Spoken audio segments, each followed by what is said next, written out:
Welcome to Wine Chats with Billi and Lyndsey. Bill, come join me on the couch for the nightly. Thanks, Lenny. Let's bag some soft parenters. Oh, girl, don't get us started, but do get us started. Yeah. Because today's episode is all about... Soft parenting. We don't like them. We them straight out the gate. We have many opinions where we need to have wine first. Absolutely. Hit us. Lyndsey, what are we drinking today? We are drinking our wine crush, the Lyndsey. Who else would we be drinking? I shall hold this while you get the glasses. You're like Vanna White. Who is that? Like a cellar lady? See, I see. We're in Australia here. I mean, you might be watching from overseas, but in Australia, we don't know who that is. I assume she sells things on the line. This is the first time Lyndsey has ever let me pour the wine. Can I just say this is a very special moment. It's because we're on the nightly. It's everything's special on the nightly. Everything Bill. is so special here. So back to the Lyndsey, because they're wine warriors. For every bottle of wine that you buy, they will remove up to like an equivalent of 10 plastic bottles and recycle it. And their wines are really freaking delicious. And we're doing a Sauv Blanc. Everyone's favorite. Like everybody, like it's the perfect wine, isn't it? It's not my favorite, but I do like Sauv Blancs. It's not my favorite wine. No. Okay, let's do this. Mm-hmm. Delicious though. It's a great Sauv Blanc. Like what have you got to lose? Oh, no? No, I like it, but I forgot that because I haven't had a Sauv Blanc in ages. It's quite bitter. It is a little bit bitter, isn't it? I'm getting that too. Yeah. Yeah, it's not the smooth kind of Sauv Blanc. I don't know. I don't know. Okay, this is not a podcast about wines. We just drink wine while we bag out people that soft parent. Like soft parents. Okay. Look, we both have been around people that soft parent. Honestly, I would say that the majority of the world right now is soft parents. Like I disagree. I hope I'm wrong. Because to be honest, like what have our parents done to us? Like what has happened to this generation that we are so like soft on our kids nowadays? Like, why are we parenting like I'm not? I'm Eastern European. You've got Ukrainian in you. Yeah. Canadians are typically very nice. I don't know what happened to you. But you're very like strict with your kids in a lot of ways. I think for kids too, I've seen it firsthand. Like I feel like soft parenting, just your kid is going to go down a slippery slope. They're not going to have respect for you. Yes. They're not going to progress the way they should compared to other kids their age. And again, this is just my opinion. This is what I've witnessed. I'm no child expert, but I just see all the wrongdoings that it actually does to your child. Yes. And like, why? Because you don't want to hurt their feelings and you want to talk softly to them. And that's what I'm saying. Why are we so traumatized? What's happened to us that we're so... Like, I get being gentle towards your kids. Obviously, no one's saying bad at them and do crazy stuff to them. No. Don't, like treat your kids well and kindly and whatever. But I just feel like that soft parenting doesn't actually prepare the kids for the world. Do we live in a soft world?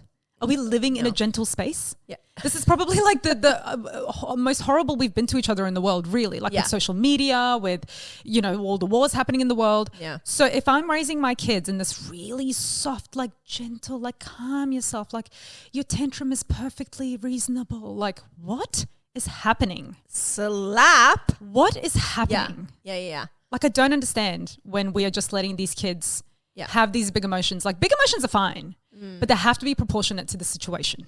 Well, and when I say slap, I mean slap to the parent. Like, wake yourself up, first of all. I mean, I'll slap a kid too. That's fine too. I can line him right up. Teach them some boundaries and manners. Your own Seriously. kids. Like your own kids, right, Billy? Slap other people's kids. It's fine. Nobody else will slap them. Somebody needs to. Look, I just think it's all wrong. I think that there's no good to come out of it when you have a conversation with a child for 5 minutes to say, brush your teeth. And the kid is like, I don't want to brush my teeth. And you have a conversation with that child for 5 minutes and then the child still doesn't brush their teeth. How has that been a win for the parent? But it's also the disrespect. Like it depends on the way you're saying it. Like if my 4-year-old is arguing with me about brushing their teeth, like there is none of that in my house. Yeah. No. Like when I say brush your teeth, you brush your teeth. Like it's as simple as that. And that's I'm not doing them a disservice by teaching them that, by setting boundaries and creating a place for them to walk the line, right? Like we are literally trying to teach them that this type of behavior is what's expected and acceptable. Oh, totally. Being a grub and not brushing your teeth at night is not acceptable in my house. And I'm not going to argue about it. It's not something that needs to be, do you know what I mean? Like argued with. Mm-hmm. And these people are letting these kids get away with everything. the disrespect towards parents. When she's trying to make a point and she's got her hands like this, look out. No, I get really annoyed. Yeah. I think it's very like you're not teaching. I think the first thing you have to do is teach your kids to respect you and to respect your like the way that you're running the household. You have to teach them that. Yeah. And if you're not teaching them that, then what are you doing? How are they supposed to respect people outside of that house? And then how are they supposed to gain respect if they don't know? Anyway, I've said respect a lot of times. Respect. You respect your opinion, Billy. Go on, Lenny. I don't know. I feel like an Italian grandma when I see you do this. I'm like, I'm so confused. What's your culture? Are you Yugoslavian or are you I'm like Eastern European, angry Eastern European. Angry. She's angry. No, I just think it backfires. I've seen it happen with multiple people in my orbit that it doesn't work. Yes, you have to nurture your children and their limitations, let's say. I'm trying to choose feelings. Yes, totally get that. You can't be a dick of a parent to your child. They have to feel loved and safe and all that.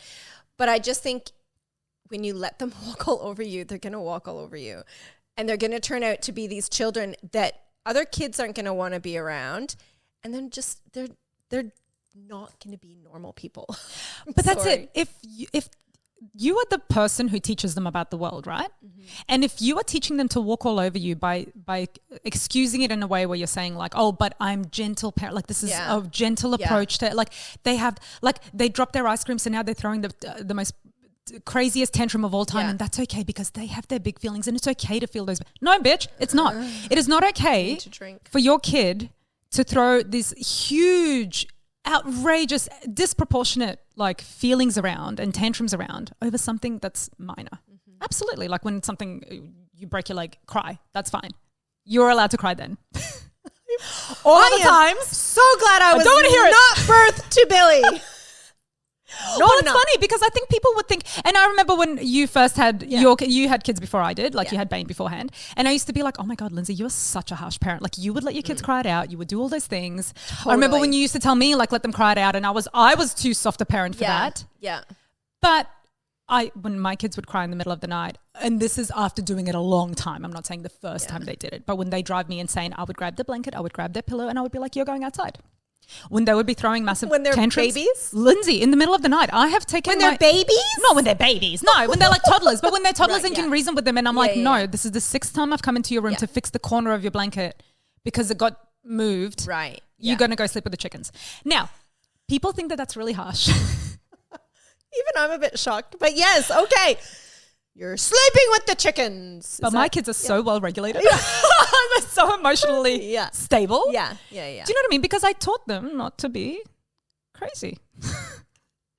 On that note, if you want, I think you need to write a book. I don't know how I became a childhood expert. Angry Nona's Parental Handbook. Yes. Okay. Oh my God, as if we couldn't use an Angry Nona parental handbook these days. Look, I think we just have one right there. Transcript it up, Bill. What's the moral of the story, Lyndsey? Look, so many things. Just don't be a soft parent. If you want a normal child that be a normal human being, don't take parental tips from us and just discipline your kids a little bit. Just discipline them. Not smacking, don't make them our problem, you know? Like don't make them the world's problem. Like sort them out at home. That's it. Okay. I think we need to hit the button before we offend any more people. Yeah, like that. Thank you for joining us for this latest episode of Wine Chats podcast with Billi and Lyndsey.